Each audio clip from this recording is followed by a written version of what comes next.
জামালপুরের সরিষাবাড়িতে আতাউর রহমান বিপুলকে নৃশংসভাবে কুপিয়ে হত্যা ও তার পরিবারের ওপর হামলাকারীদের গ্রেপ্তার ও ফাঁসির দাবিতে মানববন্ধন করেছে এলাকাবাসী। মঙ্গলবার সকালে সরিষাবাড়ি ভুয়াপুর প্রধান সড়ক তারাকান্দি মোড় এলাকায় এ মানববন্ধন অনুষ্ঠিত হয়। গত শুক্রবার সকালে জমিনে বিরোধের জেরে আতাউর রহমান বিপুল ও তার মা আসমা বেগম ও স্ত্রী মুক্ত বেগমের উপর দেশীয় ধারালো অস্ত্র দিয়ে হামলা চালায় আসাদুজ্জামান আপেল সহ তার লোকজন। এ হামলায় বিপুলের ডান হাত ও ডান পা কুপিয়ে শরীর থেকে বিচ্ছিন্ন করে তাকে হত্যা করে। এ সময় তার স্ত্রী মুক্ত বেগমের ডান হাতের 3টি আঙ্গুল ও বাম পায়ের রগ কেটে ফেলে। এটা দেখে বিপুলের মা আসমা বেগম ফিরাতে গেলে তারও একটি হাত ভেঙে দেয় আপেল ও তার লোকজন।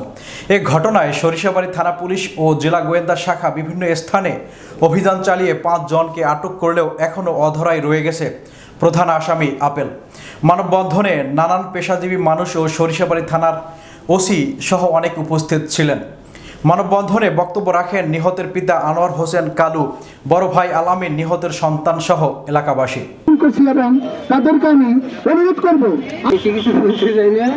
আমার পোলাকে যে খুন করেছে তার আমি ফাঁসি চাই। যেভাবে হত্যা করা হয়েছে আমার তার কঠিন বিচার চাই সবার কাছে, এলাকাবাসীর কাছে। আমার বলার কিছু নেই, আমি কিছু বলতে পারি না। আমার বাবা মাকে যদি যে হত্যা করছে তার ফাঁসি যায়, তো সে যদি আর দ্বিতীয়বার যদি রায় না পায় তাহলে তারা আমাদের মেরে ফেলবে।